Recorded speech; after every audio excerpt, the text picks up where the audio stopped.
Namaskaram. Here we are with the third part of the expose.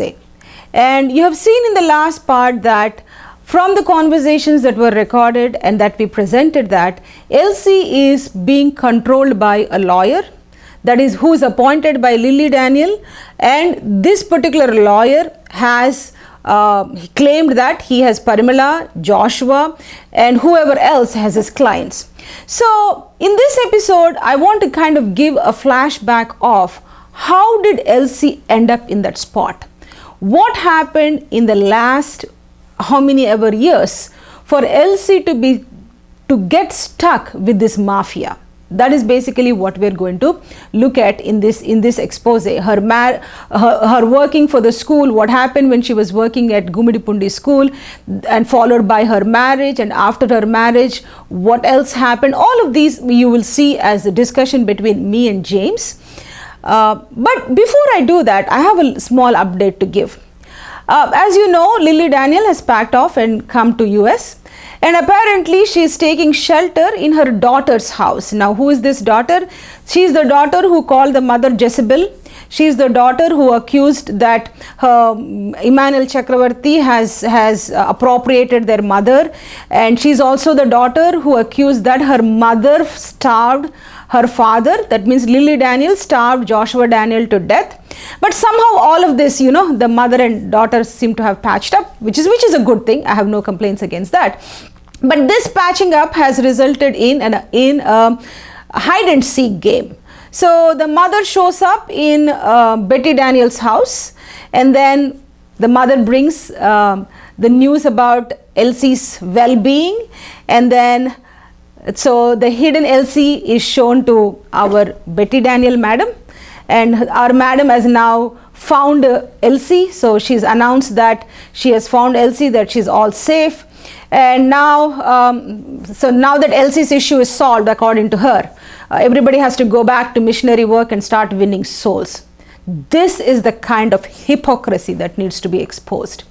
This woman, Betty Daniel, is the mixture of all the evil qualities of Daniel family. She can lie through her teeth like none else. She can browbeat like none else. She can cry and roll on the floor to create a narrative of victimhood like none else. She can manipulate like none else. She can exploit like none else. That is the woman that is now trying to project that this entire episode of her own brother coming and talking in front of camera of what is happening in LEF as some kind of a lie.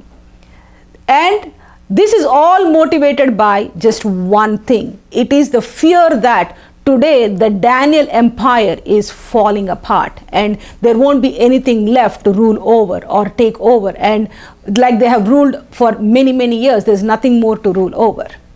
And interestingly, whenever her father died, around the time the father died, the father has written a letter saying that Betty Daniel cannot come anywhere near LEF administration because she has repeatedly grieved God, and the last of the episodes was she married for her third time. Okay, and that this has brought great shame to him as a father and also to the church and to Christ. So he has put it in writing that he disapproves of her behavior of marrying multiple times, and has put her away from the power circles in LEF that she's desperately trying to get into. So her mother and her brother have kept her away for whatever reason, the reasons best known to them. And whenever her father died, she decided to and I had written a long, I can't even call it an epilogue, I wouldn't call that. I've written my observations of Joshua Daniel's funeral just out of interest. As somebody who grew up in LEF, I just watched the funeral and I had written a very long account of Joshua Daniel's funeral. And whenever I've written that, that's when these people started recognizing me or identifying me as somebody who's voicing things out articulately. And Betty Daniel contacted me and she said, hey, we need to clean up LEF and can you help me? And in fact, she even talked to my husband. and this lady thought that somehow she could rope me in, because her problem was that Emmanuel Chakravarti was the one who is controlling her mother, brother and everything in LEF, and it is he who is keeping her away from the power circles. So her interest in Elsie's case was to implicate Emmanuel Chakravarti so that he can be removed from LEF, so that she can get a red carpet entrance into LEF. Of course, her mother and Emmanuel Chakravarti are tied, they're bosom friends. So Emmanuel Chakravarti wouldn't let Betty Daniel come into the front that easily. But she has tried. In the year 2016, I was looking for Elsie. At that time we were looking for Elsie, and she's been missing for almost 2 years by then. So the family was desperate at that time. And as an attempt to find where she is, I was traveling to India at that time.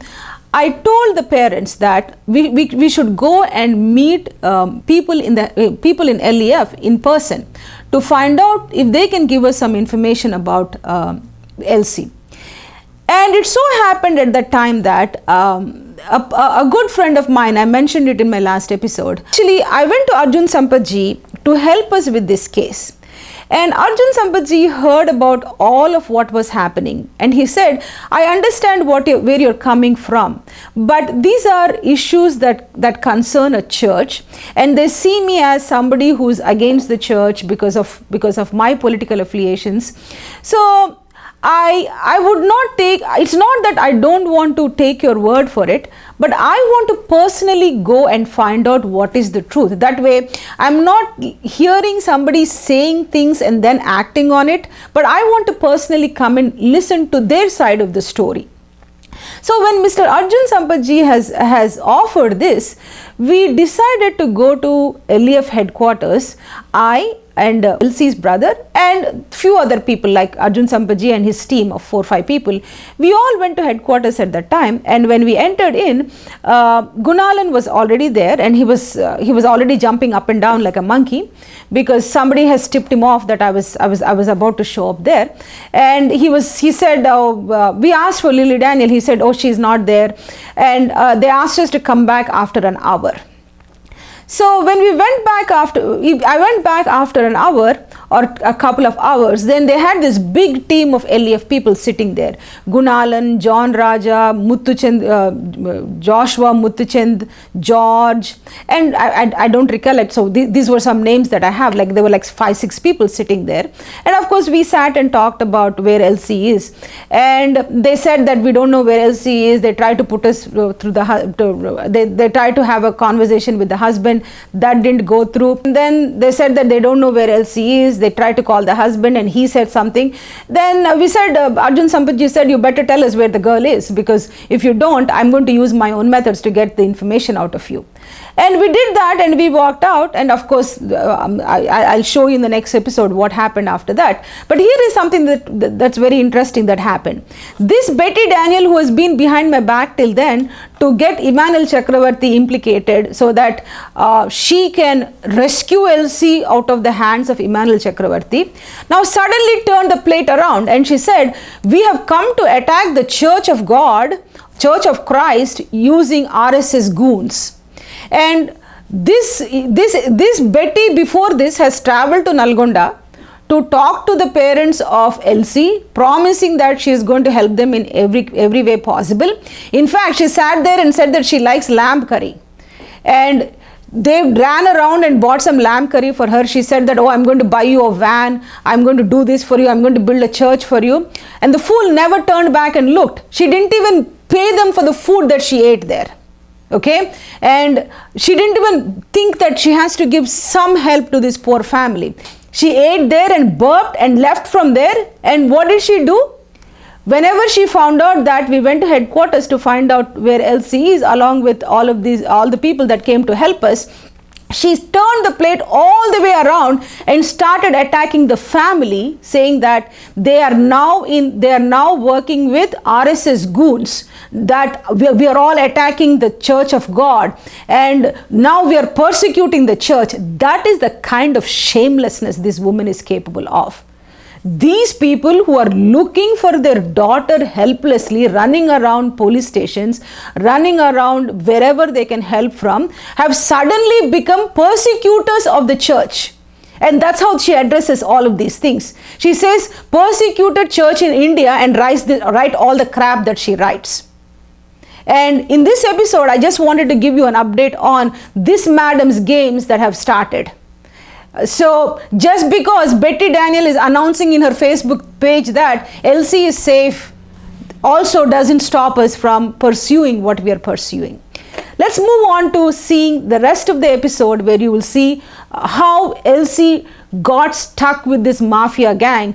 Now, Betty Daniel also is part of this mafia gang, right? How Elsie got stuck with this mafia gang some 7-8 years ago. Let's look at that now. ఎప్పుడైతే నా కుమార్తె పరిమళ ఇంట్లో మొదలుపెట్టిందో ఉందో అక్కడ ఇంకా ఎక్కువ అరాజకీయము, చాలా భయంకరమైన స్థితులు మాకు తెలుస్తూ ఉండేవి. Today, these devastated parents constantly blame themselves for sending their daughter to Chennai, trusting Lily Daniel and Joshua Daniel. It is not just a senior LEF leader who used to be a prominent Tamil translator for Joshua Daniel. He has actually given a written complaint to police about what has been happening in Gummidipundi school because of Emmanuel Chakravarti. As a matter of fact, he claims that Elsie has called him to inform him and seek his help with the harassment that she and other teachers are being put through in the Gummidipundi school, and it has been his long-standing demand that the police and some social workers bring Elsie to him in presence of all these people. He wants to talk and find out what has been happening. However, that meeting never took place. As a matter of fact, he was hounded, and he claimed that his phone was tapped after he started working on Elsie's case. And over the years, I don't know what is his stand on this case today, but when I used to communicate with him about this case, he has given me a lot of insight with what are the problems LEF had because of Emmanuel Chakravarti. He even told me that Emmanuel Chakravarti is related to him, but he was the first one to raise a concern when Emmanuel Chakravarti was appointed as the financial head, and he raised this concern directly with Joshua Daniel, and he also gave me a letter that he has written to the then Chief Minister Jayalalitha Amma, where he put all these concerns on paper. So it was not just parents who were complaining about this. There were some credible LEF leaders who also shared similar concerns with what has been happening in the Gummidipundi LEF school. From many conversations I had, he told me that Elsie reached out to him and wanted to come and speak to him about what has been happening to her and other teachers at Gummidipundi school because of Emmanuel Chakravarti. Unfortunately, after that phone call, Elsie disappeared on him. He was trying to reach her, but he could never reach her. And he tried to raise the concerns with the then LEF people who were working in Gummidipundi. Dr. Jayant Samuel, he was working at Gummidipundi at that time, and many other people. He shared this concern, and he raised an alarm about what has been happening in this school, but it fell on deaf ears. And instead of acting on his concerns, what did LEF people do? They started harassing Mr. Sati. They started tapping his phone calls. They started to chase him around. They started to brand him as a Maoist. All of these things happened just to cover Emmanuel Chakravarti. And why would they cover Emmanuel Chakravarti? Because he was feeding the family that is sitting in the US, the Daniel family, the lazy family that cannot earn its own bread. to feed this corrupt family, to facilitate sending money through Hawala routes. The lives of girls like Elsie have been sacrificed and were ruined. Let me put another thing on record here. Emmanuel Chakravarti is LEF leader cousin. In spite of this, he placed an objection to Emmanuel Chakravarti being appointed as the financial head of LEF. He has not only raised a concern, he has written several letters, official letters to government of Tamil Nadu objecting to the appointment of Emmanuel Chakravarti to this position. It was because Emmanuel Chakravarti is not one of the people who could be trusted with money and with women. And as sad as it is, both of these things were handed over to Emmanuel Chakravarti just so that he can facilitate the illegal transfer of money across Indian shores to Daniel family, especially Lily Daniel, Joshua Daniel, John Daniel and his huge family, because they could not earn their own bread and eat. Naked and half-naked pictures of Parimala, the school principal, and some other lady teachers started making rounds in WhatsApp messages among LEF people. And when John Caleb, the brother, found out about these things, he was very disturbed. And he also found something very disturbing while he was working on Parimala's computer when he was visiting his sister in Parimala's house. He chanced on lot of porn pictures and many unmentionable things. While talking about these things to me, he said, "Akka, I was so shocked seeing all this that I just wanted to take my sister and run away from there." However, there are layers and layers of traps in LEF, and it is no mean job to escape this church. And I will probably talk about these traps in later episodes of this expose. John Caleb says that Elsie came back after a couple of days and told him that it was Parimala's husband who saved all these pictures to the computer, as he was also addicted to porn. Never mind that Parimala's husband was also driven out from his own home at the bidding of Emmanuel Chakravarti, just so that Emmanuel can have unopposed access to Parimala and Elsie, who was living in Parimala's house. Parents tell me that Parimala used to dump her children with Elsie and leave with Emmanuel and wouldn't return for 2-3 days at a stretch. What was the excuse? Parimala said that she was working with Emmanuel on LEF accounts. Please bear in mind, all of this is centered around Parimala, who is the LEF school principal, and Emmanuel Chakravarti, who is the head of LEF finances. Gullible LEF people might want to make note here that your hard-earned money that you sent as tithes and offerings by denying your own children food sometimes was getting accounted by whom? By Emmanuel and Parimala, who was assisting him. In any case, after this episode of chancing on porn material on Parimala's computer, John Caleb started voicing out his concerns with his parents and with those, and also with church elders in Gumidipundi. The family even tried to talk about all these things to Joshua Daniel. Of course, they were just shunned. Both the parents and the brother were getting more and more worried and started sharing their concerns with other friends they have in LEF. To silence them and to trap them in, Parimala sketched a master plan. She and Lily Daniel worked on arranging Elsie's marriage with none other than Parimala's nephew, that is Parimala's older sister's son. Little did the parents know that this marriage was what was going to become a noose around their daughter's neck. What I'm talking about will resonate with those in LEF or those who know about the workings of Daniel family in LEF. In the cult called LEF, marriages between a LEF member and a non-LEF member is frowned upon. You might want to know that the non-LEF member is a Christian after all, but even then, for an LEF member, marrying a non-LEF Christian is as good as marrying somebody from another religion.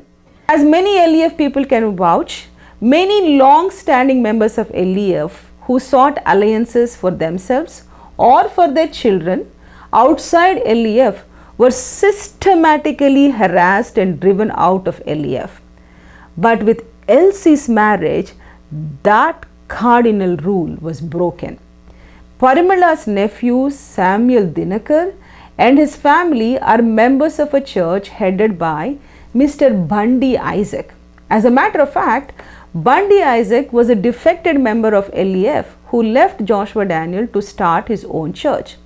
So in some sense, Parimala somehow managed to arm twist both Lily Daniel and Joshua Daniel to break their own rules to have Elsie married to Parimala's nephew who was not from LEF. We will hear more about this phony marriage from my conversation with James. So there seems to be something very fishy about this. They asked my father to arrange that marriage. It was my mother who conducted that marriage. My mother was paid by Parimala to arrange the marriage between her nephew and Elsie. Okay. She was paid. She received money. This constitutes human trafficking. Let us now hear what the mother has to say about the marriage and how this was done without their consent. మా పాప పెళ్లి విషయాల్లో కొన్ని విషయాలు నేను మాట్లాడాలనుకున్నాను. ఈ పెళ్ళి పాప స్కూల్లో పనిచేస్తున్న టైంలో పరిమళయే వాళ్ళ ఇంట్లోకి చేర్చుకొని ముందుగానే ప్లాన్ చేసుకొని మా అందరితో కట్ చేయించేసి అనేక విషయాలు రాంగ్గా మా పాపకు నేర్పించి వాళ్ళ అక్క కొడుక్కే పెళ్లి చేయించింది. మా ఇష్టం లేకుండానే మా యొక్క ఆలోచన తీసుకోకుండానే తన ఇష్ట ప్రకారమే ఇక లిల్లమ్మ గారికి ఆళ్ళకి మాట్లాడేసి పెళ్లి కుదిరిచేసింది. అన్నీ అట్లా చేసింది. ఇలా చేయించి తను ప్లాన్గా చేయించిందని మాకు తెలియలేదు. మేమంతా దేవుని సేవకులు ఏం చెప్తే అది అని 100% నేను కానీ నా భర్త కానీ మా పిల్లలు సేవలోకి వచ్చినప్పుడు కానీ 100% వాళ్ళు ఏం చెప్తే దానికి లోబడి మేము అలాగే వెళ్ళేవాళ్ళం. Many who are not familiar with the workings of a Christian group such as LEF cannot comprehend how anyone can have this kind of blind trust in people who are just using them as slaves to build their own evil empires. Yes, these parents are among the thousands of parents in LEF, their own children at the feet of these bombastic Christian leaders whose rhetoric they fell for. My father was and is one such blind man, and today, if I am able to come out and speak like this, it is simply because of the fight my mother has put to ensure that this hellhole called LEF because of any kind of association like a marriage. My poor mother burnt herself at both ends to help us children get out of this trap, while she herself turned into a hostage of this barbaric church. When I'm done and dusted with this, I will talk about the trials of our own family because of this organization and our father's fanatic association with this church. My father, being who he is, a fanatic and a blind follower of this cult, there really was no chance for neither me nor my two younger brothers to escape this hell. I dare not say that we are somehow more fortunate than this family. As it stands today, we are paying a price too, watching helplessly what our mother is being put through for the past 6 years because of what our dad has done once again, which is back into the trap this LEF set for him after 16-17 years of him not having much to do with this church. It is my marrying someone just not outside of this church but outside Christianity itself that dramatically changed the destiny of us children, as with the help of my husband took matters into my hands in case of my brothers' marriage and their education to ensure that Joshua Daniel and his minions are kept at bay from us. The chief of that minion in case of our family, as fate would have it, is our own father. It would be amiss if I don't bow to my mother for all that she did while walking the narrow path of being a good wife in true sense of being an Indian woman, while working hard with all her might to keep us children insulated from this church to the best of her ability. When I hear Grace Amma say that she has trusted these people 100%, I cannot help but relate the story of my own family. I happened to ask Grace Amma one day, Amma, how did you trust these people so blindly? And the answer that she gave me is worth sharing here. She said, Papa, we were childless for the first 10 years of our marriage. And we had children only after we went to work full time for this church. In our minds, we thought that the only way to be grateful to God for giving us these two children so late in life was to faithfully serve God in LEF. In our blindness, we thought that to faithfully serve God, we needed to implicitly obey Joshua Daniel and Lily Daniel, as we believed that these two people were true servants of God. It is this position of power that these evil church leaders use to destroy the lives of their most ardent followers. And to this day, Grace Amma seems to be in denial about the treachery done to her and to her precious daughter. This phony marriage of Elsie, as we will find out, was hastily arranged to cover the crimes of Emmanuel, the bosom friend of Lily Daniel. Parimala and Emmanuel Chakravarti had to isolate Elsie from the parents to cover their crimes, as Elsie was a key eyewitness to all of these crimes as she lived in Parimala's house. The route they chose for that was to hook up Elsie with Parimala's nephew, who got trapped into this mess from nowhere. In some sense, the poor boy had no clue how to handle this mess, as Parimala wouldn't let go of Elsie to go and live with her husband even after marriage. For some weird reason, it slowly started dawning on the parents that this marriage was a much bigger trap than unmarried Elsie living in Parimala's house. Now, the parents were pushed out and were accused of interfering in their daughter's marriage. Whenever they went and questioned Parimala as to why Elsie and her husband are not living by themselves, why are they still living in Parimala's house? Even the brother John Caleb, who was living right there in Chennai, lost access to his sister after this marriage. Parents say that sound very disturbed. 3 సార్లు చాలా కంగారుగా మాట్లాడింది. తర్వాత ఇక పిల్ల చాలా ట్రబుల్లో ఉందన్న సంగతి తెలిసి నాకు చెప్పలేదు. ఏమైపోయిందో ఏమో అర్థం కాలేదు. Whenever the parents made an attempt to come and help, this Joshua Daniel, Lily Daniel and John Daniel would hound them. Yes, after this phony marriage, even John Daniel entered the scene to bully the parents.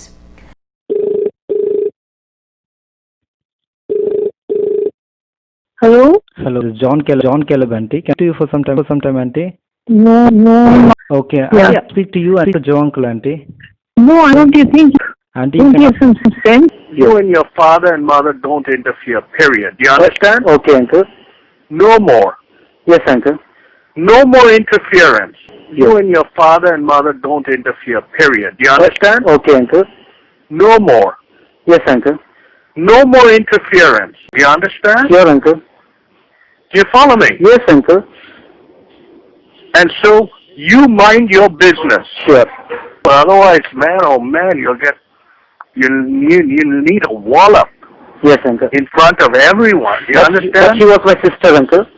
Listen. Yes. Did you hear me? You Yes, are uncle. not interfering, period. You keep your mouth shut. Sure. Sure. You understand? Sure.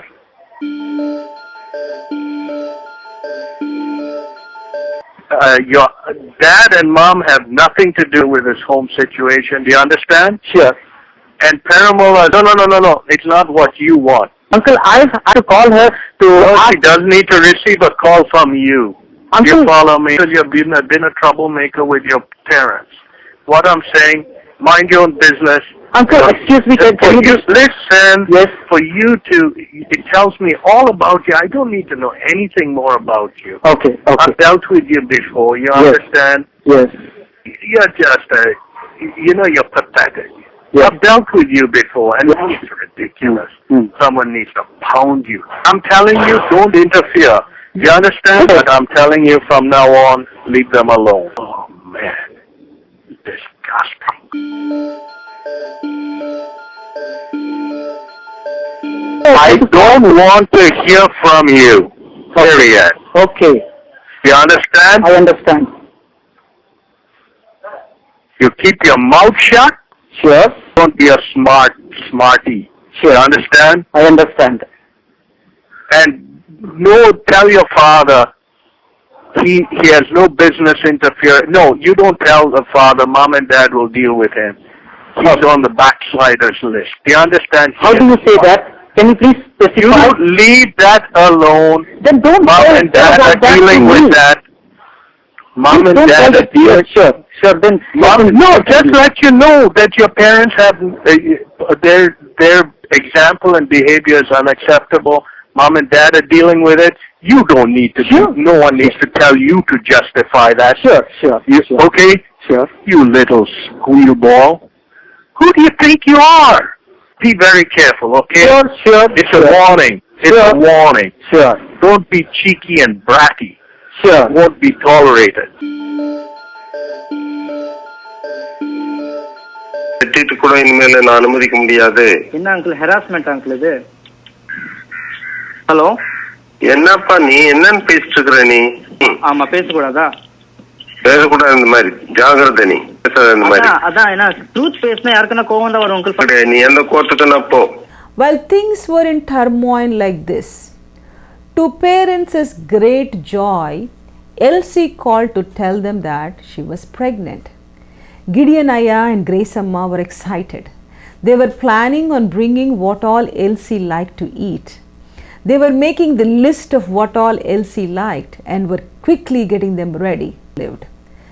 As one more phone call came as a bombshell.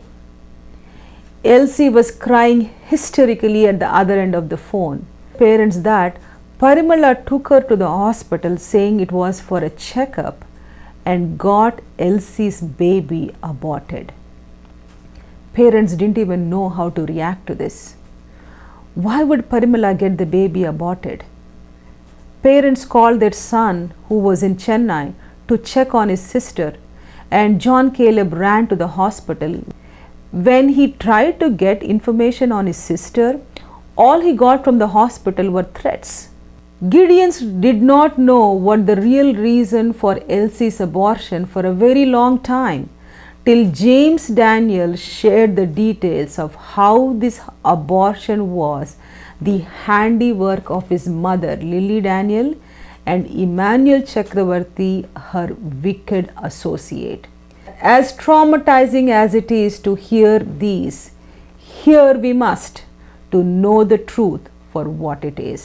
And I know it is very hard for you to speak about these things, James, and also very sensitive issues that we really don't want to discuss as much. But we are here, and the world needs to know what is that critical information that you have about what happened to Elsie. And I think from then on, your concerns with LEF grew quite a bit. Yes, most definitely correct.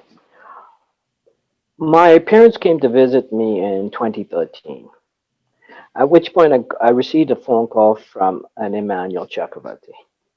He did not want to talk to me, but wanted to talk to my mother. So I handed her the phone, and he kept asking, "Are you alone?" And she said, "Yes." But I was right there. So he proceeded to talk, and he told her a story of how they needed something done from a government official, and they needed his cooperation. Okay, then how much money does it take? Okay, no, this guy doesn't want money. So what does he want then? He wants a young girl for the night. So my mother suggested utilizing some girl. And he said, no, no, no, no. He said, I wanted to send Elsie out. So my mother gives permission to pimp out a Bible school student to a government official. Let me pause Well, here for a little bit here, James. Just a follow-up question. See, if somebody calls you randomly and says that some work is not being done and we need to send a girl, you would jump out of your skin and say, what are you suggesting? Okay, because that is something that, especially in a church, I mean, your mother is the head of the church pretty much. But this kind of going back and forth and suggesting names and saying that, okay, not this one, the other one, it does seems to me that this has become a norm in LEF. It has become a practice. It's a practice in place, right? Working procedure, kind, so as to say. please For understand. her to not even question and not get angry and say, what are you suggesting, and just go along with it, that itself seems to be that things have gone wrong in LEF. Correct. I was very shocked to hear this. I was extremely shocked to hear this. And it took a while to somewhat comprehend the situation. When I realized the situation, I realized I would not find any answers. So I told my mother, look, that's a young girl's life. Okay? These young people come to serve God, and that's why they're in the Bible school. Okay? So I want to know what happens to this girl. After my mother arrived home, she calls me to tell me that she got a call from Emmanuel Chakravarti to state that the girl is pregnant. At which point my mother said, then they have. I said, okay, so what are you going to do now? Oh, we have to send her for an abortion. Okay? So they sent her for an abortion. Then the story gets thicker. So, James, first of all, one thing is that it was a norm in LEF that they were, your mother was okay with girls being sent for this official work to be done for a one-night stay.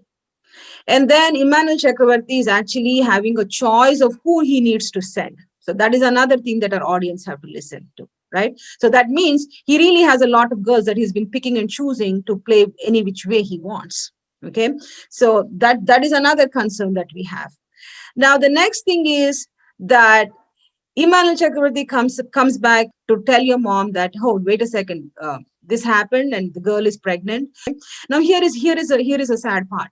This girl has already been married for 3-4 months now.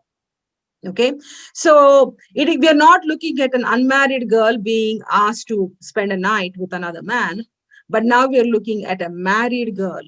Okay, and this marriage by itself was on a very shady grounds. The marriage itself was on a shady grounds, right?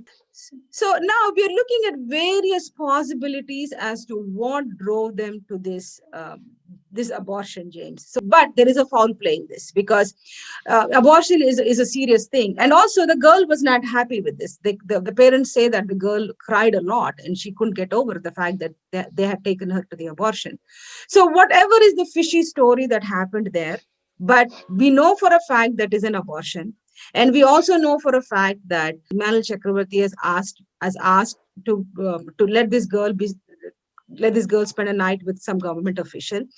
But what happened after this was there were numerous rumors spent in LEF circles at the time. So what you're saying kind of corroborates that the abortion was on account of some foul play, and it was a cover up for somebody else. And for your mother to cover it up, because your mother is the one who asked Parimala to go and get this done. So there seems to be some grave reason for this. That may be the reason why Elsie has been missing for such a long time. That's correct. Okay. So at this point, I want to be clear that there is a foul play, but all of this is happening under the close watch of Lily Daniel, the head of the LEF, who took charge, and Emmanuel Chakravarti, who's assisting her, Parimala, the school principal. Remember, school principal is supposed to take care of the children, and imagine she's the one who's pimping her teachers out to this pervert. So this is the crux of the problem that we are facing. That's absolutely correct. John Caleb went to the hospital within a few hours of his sister's discharge, Elsie. The hospital was given direct instructions not to give any information to John Caleb. Okay, basically it's a brother finding out what happened to the sister and what was the medical surgery or whatever was performed on her. And why does that have to be withheld? There's a reason why that has to be withheld, and the only one who could make that happen is Emmanuel Chakravarti. And it was in his best interest that it was withheld. While this was going on, so one of the things that happened right after this, because John Caleb started making noise. He started going and asking people like as to what happened to this sister, because they couldn't handle the fact that there were so many rumors going around about their daughter or about their sister, because that's something very hard to handle. And then they also found out that the son-in-law was not treating the daughter well. He's been abusing her quite a bit. So parents were trying to come and help, hearing about all these things. And at that point, they actually got a letter from your dad saying that you should know how to leave your daughter alone. And in that letter, it says that daughter must leave father's house. That's what the Bible says. Why can't you all follow this simple instruction? So this was all, there is the crime, and then when people are trying to get at it, then you cover it up with Bible verses and you kind of scare people away, saying that now they are disobeying God's word by wanting to come and help their daughter. సరే అని బాబు మా అమ్మాడి విషయాలు ఏంటి అమ్మా అని కొంచెం అట్లా అడుగుతానికి, మరి ఎందుకు ఇట్లా మా అక్కని కొంచెం బాధ్యత తీసుకోండి అని మా బాబు కొంచెం ఒత్తిడి చేసేటప్పటికి వాడిని ఒక రౌడీలాగా చేసి వాడు కాళ్ళ కిందేసి తొక్కేసి సేవలోనే లేకుండా చేసేయాలని చూశారు. It was my promise to the family that I will ensure that their daughter is brought back to them, and James has helped me in this journey quite a bit, because so many things that I was hearing about, I needed to verify them, because what I'm talking about is, these are not things that any family would like to be talked about in public forums. And of course, Emmanuel Chakravarti or Gunalan for that matter, and these people have their own families. So it is a very sensitive issue where a lot of people's lives are involved, and it really is a last resort that we are coming out in public like this. I have written about this in several places, but I have not discussed this in this detail anywhere. This conversation between us is not really to sling mud at anybody. That's not our intention. It is our sincere request or prayer for, we are pleading with people both within Christian societies and outside Christian societies to help us find this girl, and so that she can be reunited with the parents are getting old, and they want this because even 2 days ago I called the father and he said, I have destroyed my daughter's life because I handed over my children to Lily Daniel for ministry. They said, bring your children to ministry, and that's why I gave my children. And I never realized that they would do this to my daughter. They're broken. I had sleepless nights even thinking about what the parents are going through. They're still in Nalgonda. If anybody, any one of you can extend your help to them in any way possible, I would request you to do that. So I would implore the public, this is not a Christian Hindu matter. It's got nothing to do with strife. It's got to do with rescuing a daughter who has been trafficked. Okay? She was raped, she was trafficked through her marriage, and now we need to rescue her. Okay? Now's not the time to look for blame. Now's the time to rescue her.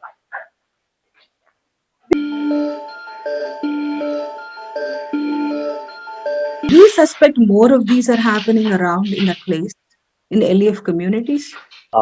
Within the LEF communities, yes, there are schools that are suspect because we have a principal in Bonsi.